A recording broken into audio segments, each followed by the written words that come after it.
Good evening, members. Welcome to the Ways and Means Committee meeting of Tuesday, March 11th. I apologize for starting late. I hate starting late, but the Public Safety Committee was blocking our presence, so I blame it all on Carlos Mariani, who, as you know, has a lot to say. But we'll forgive him for that, and thank you for all attending this special meeting. We do have minutes from the last meeting of March 10th. Representative Agbaje, have you had a chance to review the minutes? 1 second. Yes, Mr. Chair, so moved. All right, the minutes have been moved. All those in favor signify by saying aye. Aye. Opposed by the same sign. The minutes of March 10th are approved. Thank you for that. We have just one bill before us this evening. There are two amendments to the bill. The first amendment is merely technical. The second amendment is more has more depth to it, and we will discuss the A4, I believe it is, amendment before we take a vote. So just rest assured we'll have plenty of time to talk that over. The bill before us, of course, is the HRCC recommendations. House File 1218. I will move House File 1218 be placed on the General Register and turn it over to Chair Heintzeman to move the First Amendment. Yes, thank you, Mr. Chair. I will move the technical amendment. On the other side, and I know we don't often talk about the other side. So you're moving the A3 amendment to be, and this is a technical amendment to get the bill in the shape you would like. That is correct. Any discussion to the A3? All those in favor signify by saying aye. Aye. Opposed by the same sign. The A3 amendment is adopted. Let's move on then to the A4. Would you like to move the A4, Representative Heintzeman? Yes, I would, Mr. Chair. I would move the A4. Thank you, Representative Heintzeman. And now go ahead and explain your A4 amendment. Thank you, Mr. Chair, and thank you, members. I do have a lot to go through on the A4, so just kind of bear with me. The A4 amendment modifies a new grant program that was created last year. When it passed, the bill that put the renewal of the Environment and Natural Resource Trust Fund, I'll be saying ENRTF from time to time, just keep track of what that acronym is. That happened last fall. The bill was House File 1900. It was carried by Representative Hollins and funded a new community grant program. It did that by allowing an extra 1.5% of the value of the trust to be made available for an appropriation to the DNR. This new community grant program was intended to expand the number and diversity of recipients who benefit from the ENRTF, especially in communities that have been adversely affected by pollution and environmental degradation. If you've tracked the LCCMR at all, if you've maybe served on the LCCMR, I would just add that, frequently that's a conversation that members have as we're trying to make sure that as many points around the state have something there. And we often will mention as we're presenting the bill that Representative so-and-so has a project in their county or their community. So I get that. It also was intended, I think, to expand environmental stewardship and education, preserving or enhancing air, water, land, and other natural resources, and grants cannot be awarded to for-profit businesses, must provide measurable results, and DNR cannot award itself a grant.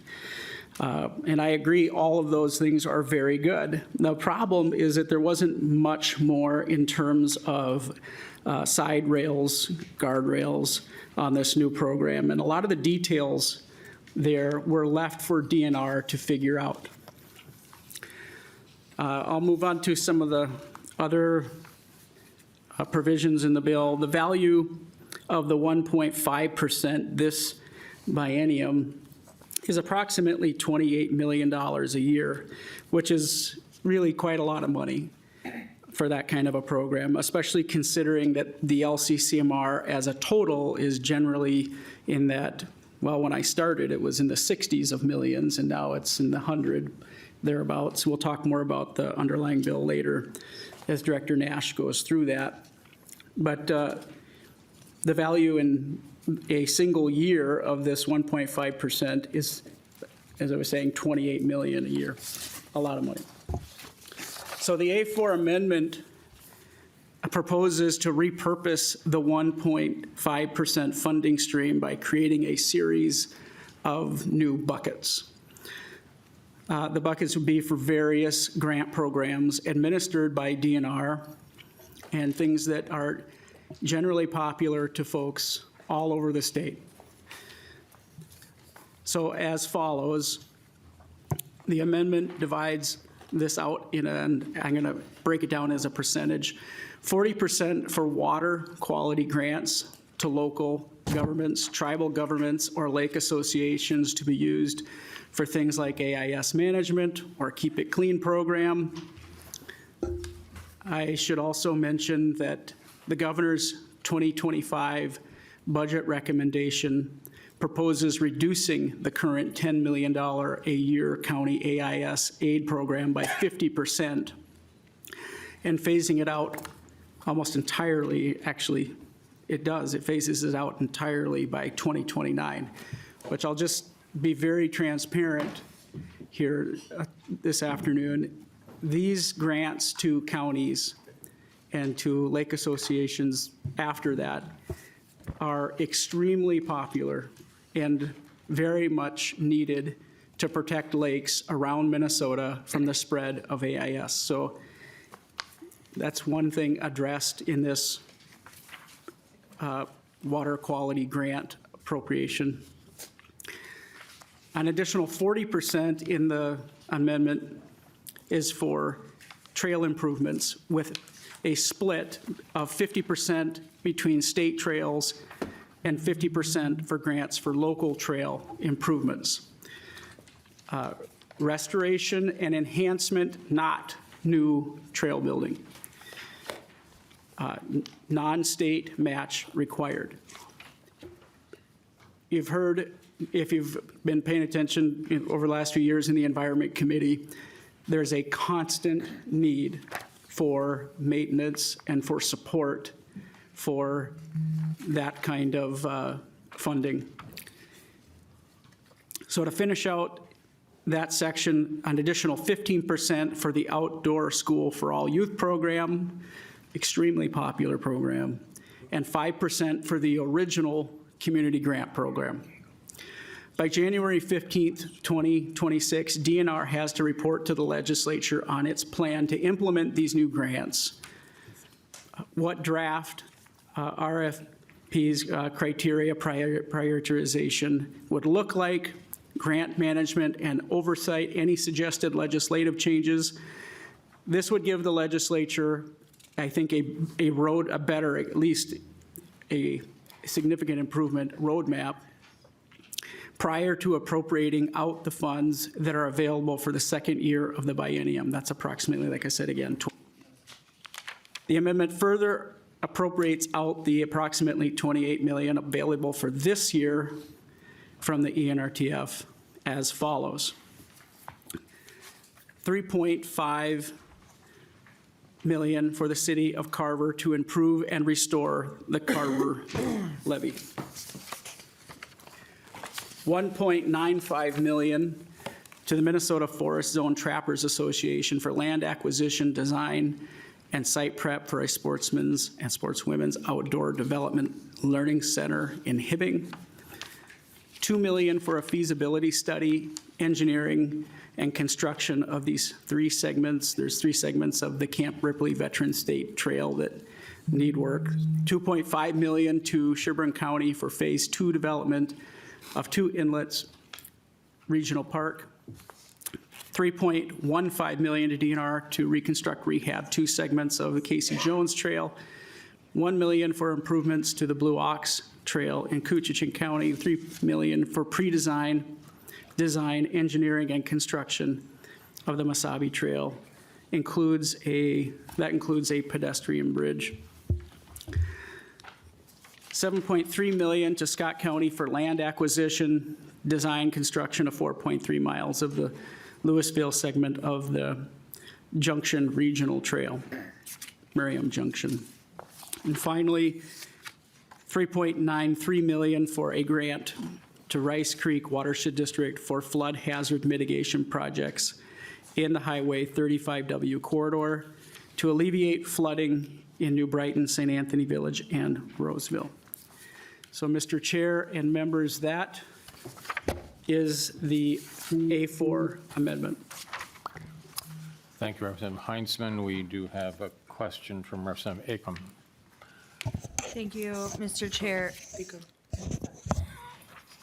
Thank you, Mr. Chair. Sorry. Maybe I'm not For speaking just a minute. clearly.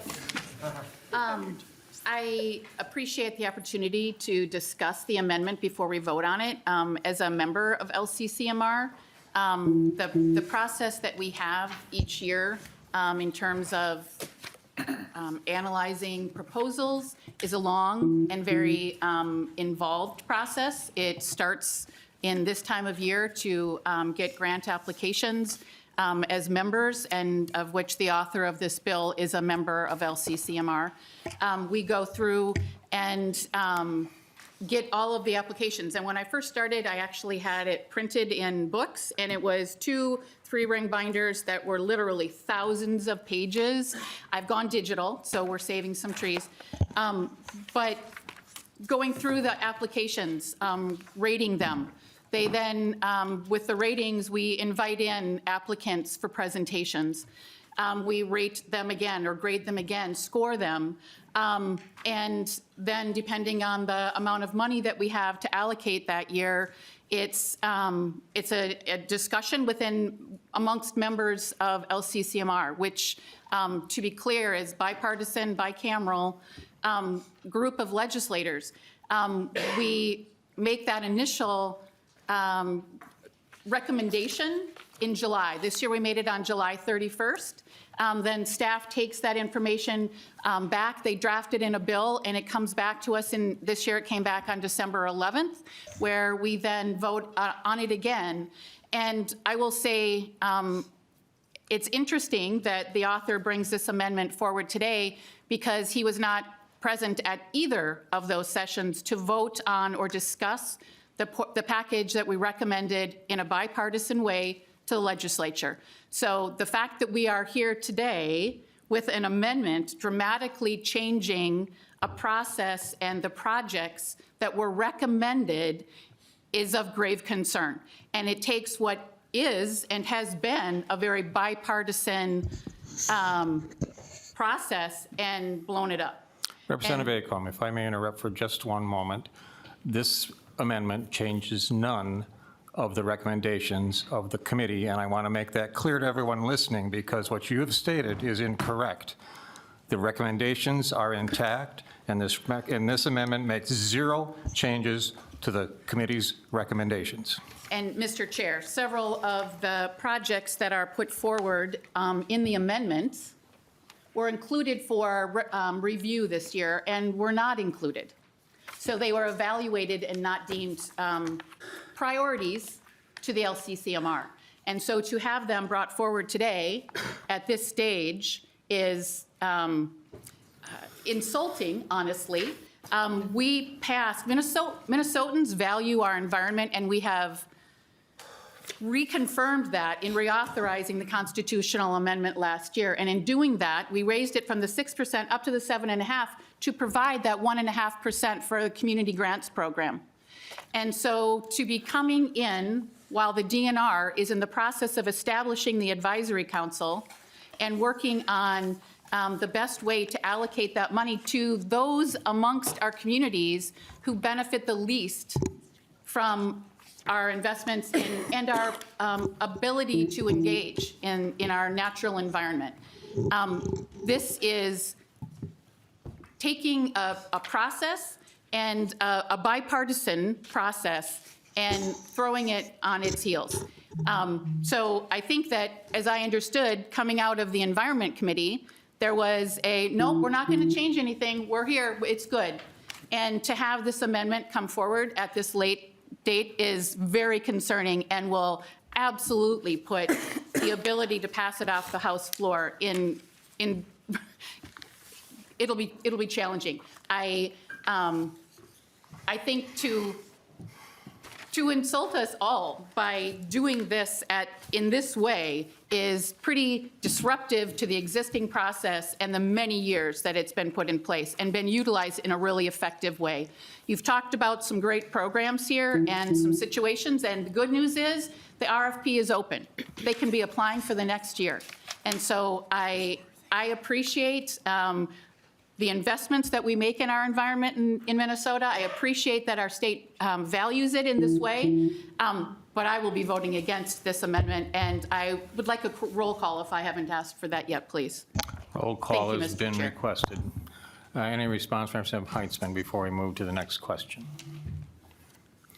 Thank you, Mr. Chair. And there are a couple things that I need to address in that. Number one, I'm going to reiterate what the chair had previously pointed out, that the bill that I heard in the Environment Committee and that I carried through the Environment Committee, the LCCMR recommendations are before you, representatives, and are unchanged. The newly created program that pulls 1.5% of the value of the trust to be made available by appropriation to the DNR. Maybe there's some confusion, but I want to point out additionally that that would have no oversight under the LCCMR. That was going to be decided by the DNR. And today, these projects are in front of you to discuss. The projects that I have just offered in the A4 amendment. And that is an opportunity that we have today to go through, and that's why I've introduced it as I have. Hopefully that helps if there were some folks that were confused, if they're misunderstanding what we're discussing today, but that's the A4. Thank you, Mr. Chair. Thank you, Representative Heintzeman. We have a question from Representative Cagle. Thank you, Mr. Chair, and I don't serve an environment and don't know anything about LCCMR, so I'm actually really kind of interested in some of the language on this, and so from my understanding, we're kind of circumventing the regular process, but then what I want to look at is on lines 2.26 through 2.28. Why are we striking the language that says expand the number and diversity of recipients who benefit from the Environment and Natural Resource Trust Fund, especially in communities that have been adversely affected by pollution and environmental degradation? That's super concerning that we're striking that language. Also, 3.7 through 3.8, helping adversely impacted communities respond to environmental degradation and health-related concerns. 3.11. And then one that is really kind of concerning to me is 3.13 through 3.14, striking that the grant awarded under this section must provide measurable results and may not be awarded to a for-profit business. Striking that language kind of really freaks me out because I don't know. I think that taxpayer dollars should stay in the public realm and not go to businesses who are just skimming off the top of taxpayers. So I'm just kind of curious about why that language, why those specific pieces of language were stricken. Representative Heintzeman. Thank you, Mr. Chair. And thank you for the question, really sincerely, because I anticipated that there would be some discussion around this. And I was trying to look for continuity between each of the buckets of dollars, okay? None of the other programs that we created in this amendment have advisory councils, so we didn't think there was a need for one pot of dollars to have an advisory council created to disperse those dollars. The bill, as you might recall, as I'm talking through it today, I'll just remind members, does call on the DNR to prepare a report to the legislature by next January, so next year, that would detail how they manage these new grant programs. So we'll be able to see the plans and react before money gets appropriated out next year. And if legislative changes are needed, I think that that should absolutely be revisited. But as I was creating these buckets and as our members and staff were working through this, that was the direction that we decided to take. Mr. Chair. Thank you, Representative Heintzeman. A follow-up, Representative Cagle, before you ask your next question, I think there is some language that's moving from place to place within this bill. Much of this language reappears that was on page 3 appears instead on page 4, starting on line 4.2. We perhaps might want a nonpartisan to come up and kind of go through some of these details, if that would be helpful, Representative Heintzeman, but I don't want to interrupt your questioning, Representative Cagle, if you have a follow-up. Sorry, Representative Heintzeman. thank you, Mr. Chair. Representative Cagle, when you started your question, I thought we were on lines 2.31, and I would certainly welcome Ms. Taylor if she would like to come up and to walk through the language that moved from page 4. Thank you. Please identify yourself for the record and go ahead with an explanation. Welcome to the committee. Mr. Chair and members, Janelle Taylor with House Research. It is correct that the language that was pointed out that was stricken, it's been moved to subdivision 1D on page 4. The language that was stricken was the original grant program. It's been recodified here. Thank you, Ms. Taylor. Representative Cagle, do you have a follow-up question? Yeah, thank you, Mr. Chair. So what's the fiscal impact of that then? Is the community grants getting less money? I guess I'm just kind of concerned in that. Who wants to take that? Ms. Taylor? Mr. Chair and members, the community grant program would now be receiving 5% of the original 1.5%. And then there's a new grant program is being established. So, yeah. So it's Representative Cagle, 5% of 1.5, so dramatic. Representative Cagle, Sorry. please go through the chair. Sorry, Mr. Chair. Do you have another question? Yeah, I'm just trying to clarify. So it's 0.5% of the 1.5, so it's taking away a lot of money from community grants. Okay, thank you. Representative Rarick. Thank you, Mr. Chair. I was just going to point out that that language just moved. I like to read the amendments and bills before I come, and it's helpful for this committee to do so. So I was just going to point out that it just moved. Thank you, Representative. I have a question from Representative Pinto. Thank you, Chair. Actually, it'll just be a comment, but first, I know Representative Acom had comment she was going to make just in follow-up to that prior exchange, if that's okay, Mr. Chair. If I may. Yes, Representative Acom. Thank you, Mr. Chair. When Representative Heintzeman was explaining the movement and the change in the bill, what I will say is, both in the committee process that we have here at the legislature, as well as the LCCMR process, both are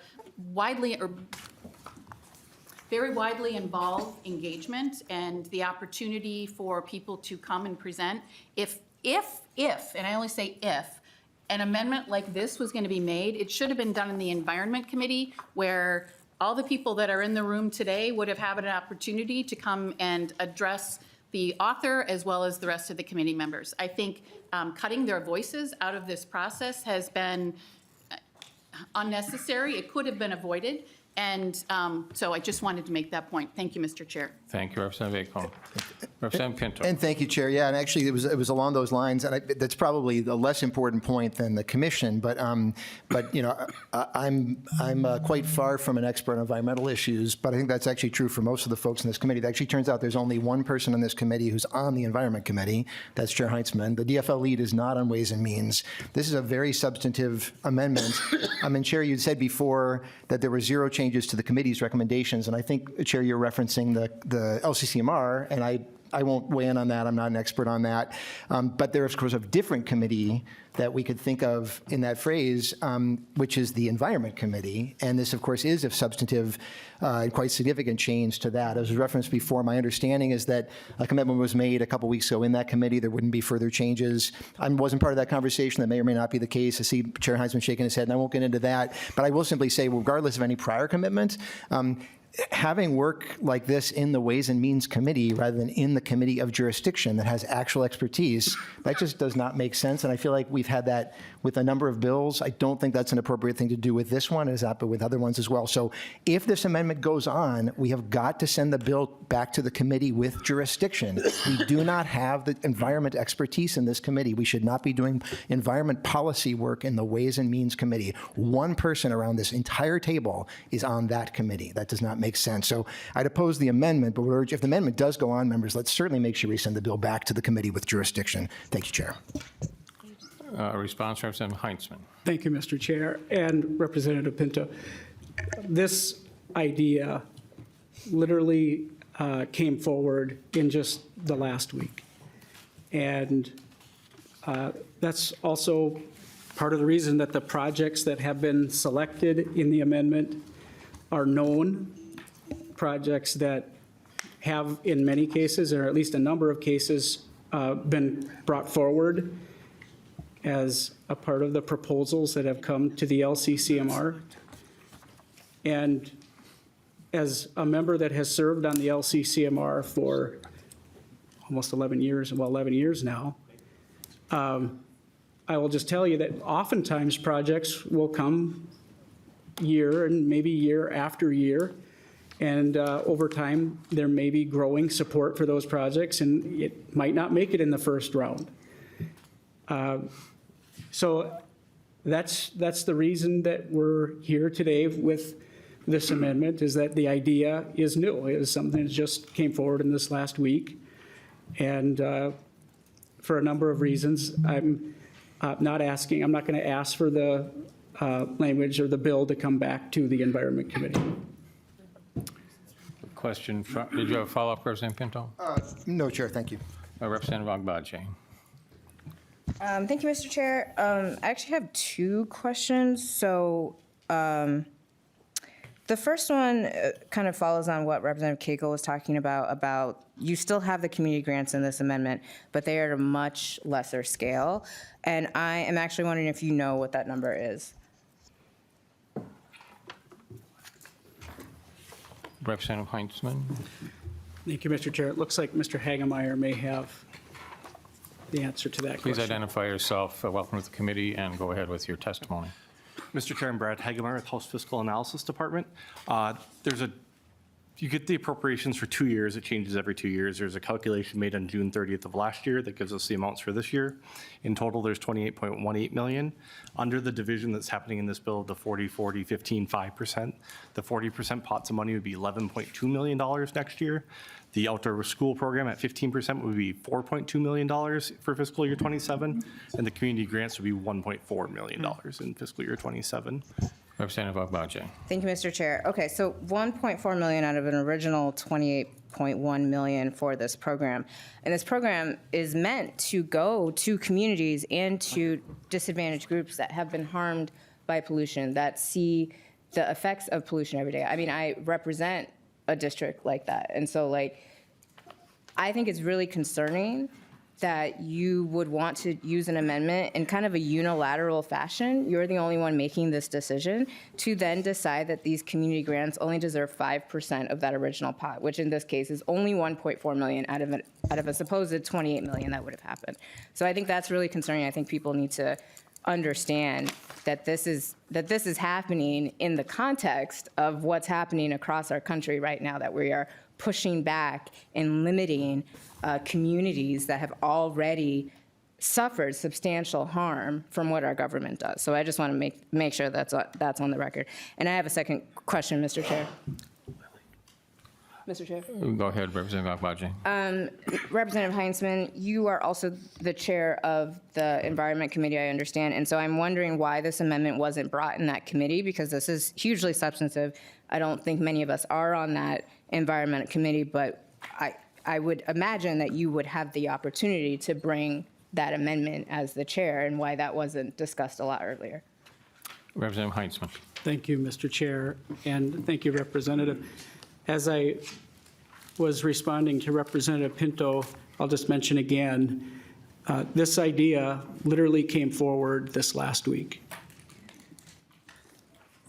So, A follow-up, Representative Akbaji. so this idea came forward last week. I mean, I am having a really hard time believing that, because this seems like a really well-crafted idea that you would have had thoughts about. You've selected organizations that you want to give additional funding to. I mean, I think as Representative Acom was talking about, like, there's a whole process that's done. People apply, this group gets together and selects these projects, but you have unilaterally decided which projects you want to put forward before the legislature that haven't been fully vetted yet by the LCCMR committee. So I think I find that really concerning. I find that a little hard to believe as the chair that this amendment only came to you last week, but I'll leave it at that. Thank you, Mr. Chair. Representative Stevenson, or Representative Lilly, I'm sorry. Representative Lilly, you had a question. Thank you, Ms. Is this on? I don't know. Thank you, Mr. Chair. I was across the street in pensions, but I'm kind of aware of what's going on here. And I just must say that, my legislative past been a little different than a lot of people here in the legacy space. And years ago, I was on the LCCMR. And so I think about the people that serve on those commissions and these special funds that we have, and they're a little different than the normal funds that we have around here. And I think that, I'm sorry, Mr. Chair, I think I'd be a little more comfortable if I went back to the commission and went through the process. And there's citizens that are involved, and they vet projects and really in a thoughtful way, like in Lessard Sam's and in this LCCMR committee, and really look at things. And often there's reasons, but I respect what when you look at the projects, they're actually some pretty good projects, and I wouldn't want to bend. There's a couple DEM projects I think maybe in there. I couldn't really figure it out when I was looking at it, but I wouldn't necessarily want to vote against my own trail for say, so it'd be hard. It's a hard vote. But I think it's better to have it go through the process and be vetted properly. I was disappointed also like a week ago to be on LCCMR, but this package that's moving through the legislature is not mine. It's the previous members. But I just know from my past experience and serving in other committees of this sort that I'm a little uncomfortable. I think we'd be better off to maybe send it back or work out more of the details. So it's just kind of my comments. Thank you for your comments, Representative Lilly. Representative Stevenson.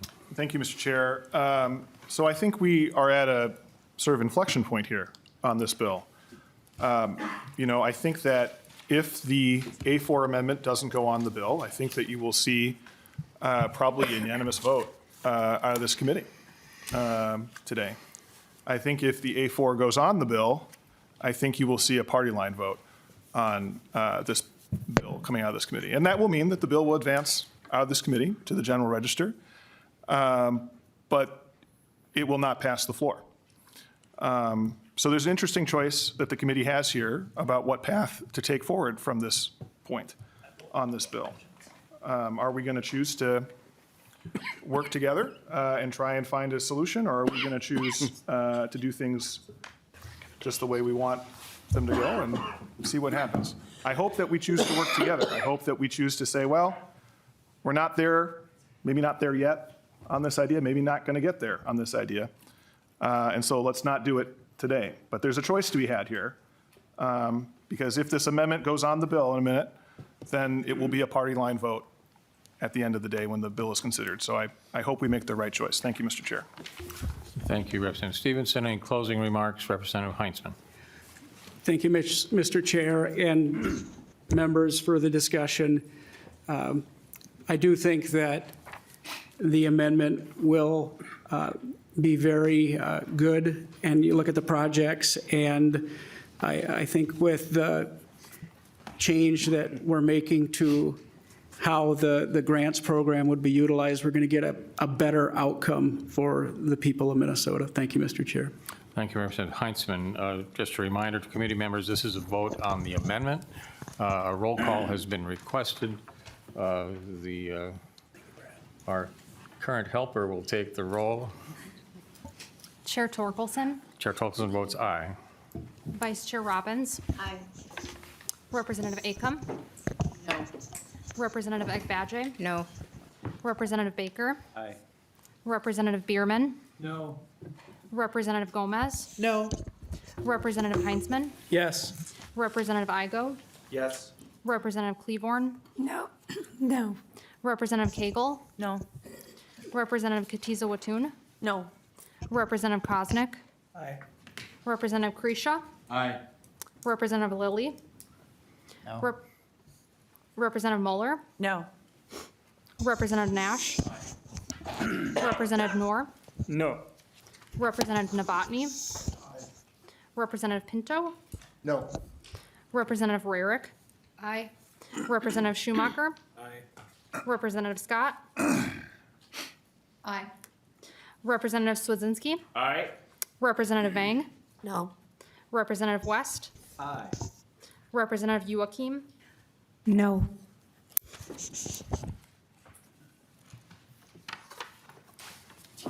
With 14 ayes and 13 nays, the amendment is adopted. Mr. Chair. Representative Acom, Thank you, Mr. Chair. I would like to move that we re-refer this bill to the Environment Committee to get the proper vetting. And I ask for a roll call. motion is to re-refer the bill to the Environment Committee, and a roll call has been requested. Sorry, my tongue is getting tired. With that, we will take the roll. Chair Torkelson. Chair Torkelson votes no. Vice Chair Robbins. No. Representative Acom. Yes. Representative Ekbadje. Yes. Representative Baker. Representative Bierman. Yes. Representative Gomez. Aye. Representative Heintzeman. No. Representative Igo. No. Representative Cleavorn. Aye. Representative Cagle. Aye. Representative Katiza Watun. Aye. Representative Koznick. Representative Kresha. No. Representative Lilly. Aye. Representative Mueller. Aye. Representative Nash. No. Representative Noor. Yes. Representative Novotny. Representative Pinto. Aye. Representative Rarick. No. Representative Schumacher. No. Representative Scott. No. Representative Swedzinski. No. Representative Vang. Aye. Representative West. No. Representative Joachim. Representative Joachim. No. Yes, yes. Thought I had one. It's about time.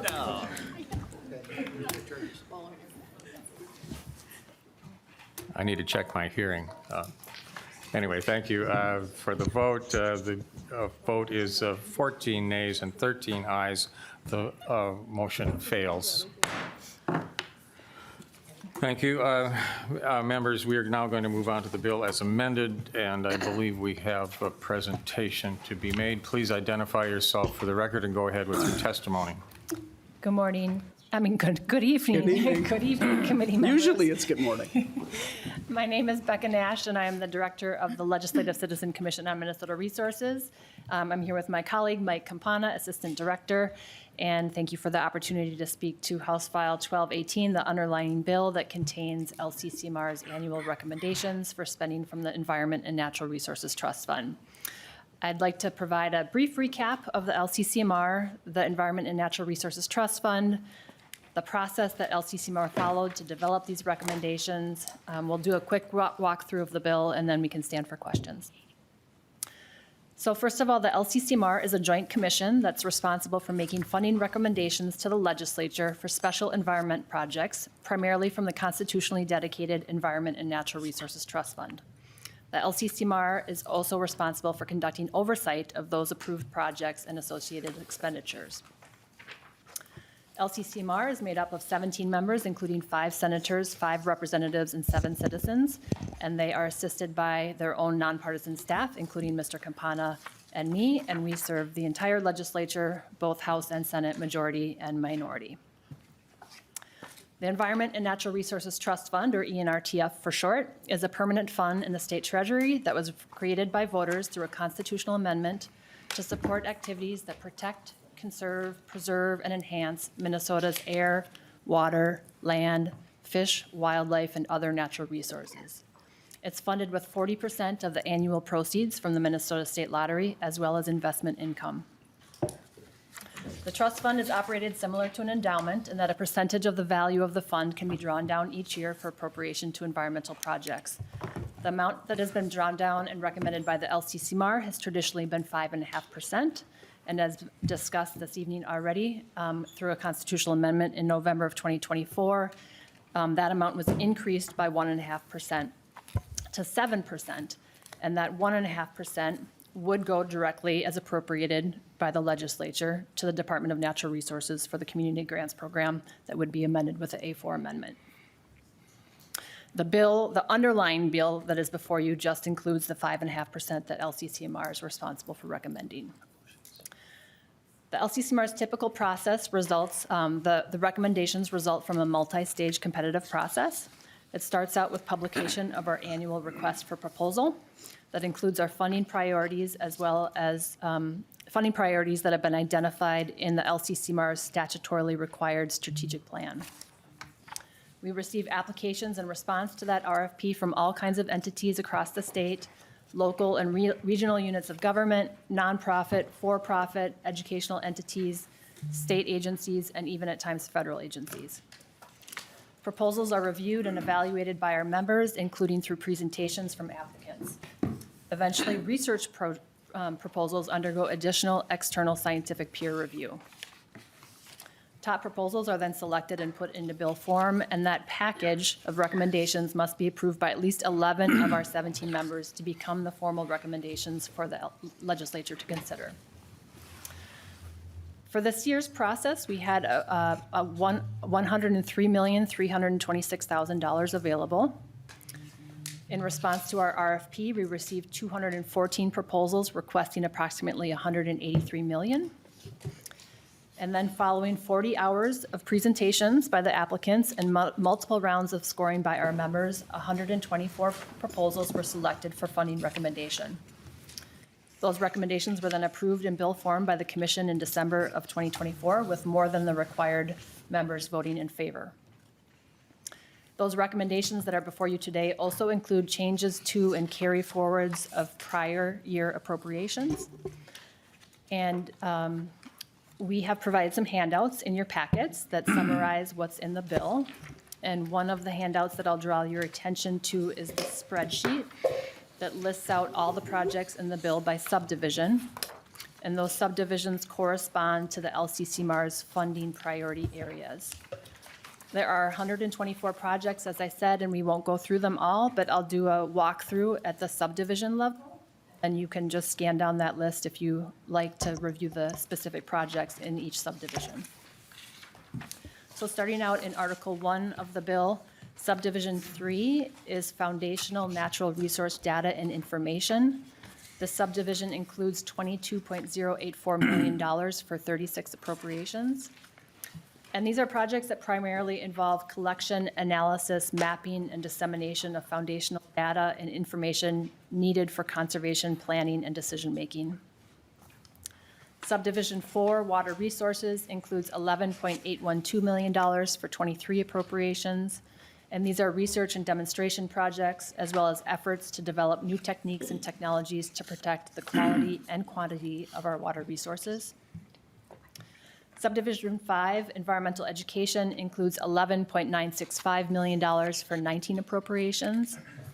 And these are projects that provide outdoor experiences, hands-on youth education, and natural resources training. Subdivision 6, Aquatic and Terrestrial Invasive Species, includes $6.713 million for 2 appropriations. These projects aim to prevent and reduce the risk of spread of invasive species. Subdivision 7, Air Quality, Climate Change, and Renewable Energy, includes $11.744 million for 7 appropriations. Subdivision 8 is Methods to Protect or Restore Land, Water, and Habitat. This includes $12.188 million for 19 appropriations. Subdivision 9, Land Acquisition, Habitat, and Recreation, includes $19.553 million for 14 appropriations. And Subdivision 10 includes Administration, Emerging Issues, and Contract Reimbursement for $7.267 million for 4 appropriations. That is it for appropriations. Subdivisions 11 and 16 provide conditions of funding that get included every year. Subdivision 17 includes funding carry-forwards. There's no additional funding in that section. And then section 3 and 4 of the bill include technical changes to prior appropriations. Again, no additional funding is being appropriated. And that concludes my walkthrough, Mr. Chair. Thank you, Ms. Nash. I don't see any member questions at this point. Representative Moeller just came up with one. Thank you, Mr. Chair, and thank you for that presentation. I've never served on the LCCMR before. And so the process you just talked about that takes place for these decisions to be made, just to be clear, the amendment we just put on did not go through that process that you described. Is that correct? Ms. Nash. Mr. Chair and members, that is correct. Thank you. Representative Heintzeman, to the bill as amended. Thank you, Mr. Chair. To the bill as amended, members, thank you very much for taking the time this evening. I know that it's a busy schedule. These projects are extremely important to folks all around the state, and I would urge support. Well, thank you, Representative Heintzeman, for your remarks. I would take the chair's privilege to add a few remarks of my own. As you know, and others may know, I did serve on LCCMR myself for a number of years. The work is not simple. There's a lot of projects that are brought forward, as Representative Acomb told us earlier. The process is exhaustive and takes a lot of time for the members of the commission to do the work that needs to be done. And it's a good process, frankly. The amendment that we have adopted today deals with a separate allocation from the corpus of this fund. It's new ground that's been plowed, so to speak, by the work that was done by the trifecta last year. And your amendments, as I understand them, are an attempt to actually put some meat on the bones in this case, to actually give some direction to a very kind of nebulous situation where there's a significant amount of money that was not committed in any way. Prior to this, I thank you for the work that you're doing on this, Representative Heintzeman. I know that you've served on LCCMR yourself for quite some time, and I appreciate that. And with that, we will move to a vote on the bill. I believe a roll call has been requested. No roll call has been requested. All right, with to the bill as amended, and the motion is to send it to the General Register. All those in favor signify by saying aye. Aye. Opposed by nay? No. The bill is passed. You're on your way to the General Register. That is the conclusion of our business for today. First, the approval of the bill, and now we are adjourned.